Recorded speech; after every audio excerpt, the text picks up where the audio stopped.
mai tu na Mary khâu tai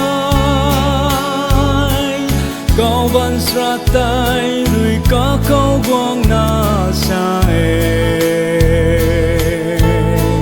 a ti gai so giao xiên là tàu mây a lu lê tô bao mây rui nang ta ca ta lao bỏ mê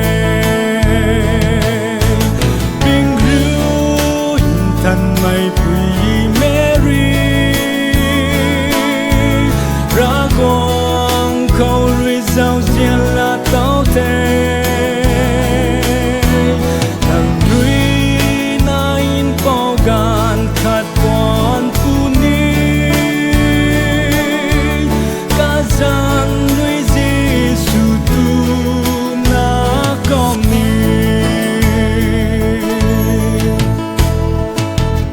liang mai ngai liang mai su phu ni có pu te bi quang bám phang ti lao phu ni ta có con câu rê tinh sang giang quang tu phu ni ta quang ti ngan mai tai nai ni quang ham te thân mây quỳ Mary ra quang khâu rui giao xiên là tao thế đằng rui na in bao gan khát quan phu ni ca san rui Giêsu tu na con ni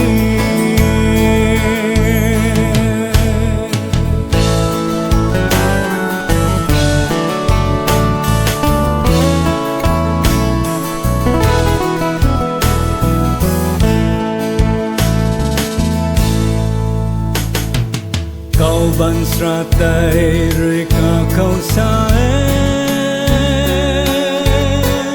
bu mang thân mai nằm ru có quang đau phu nê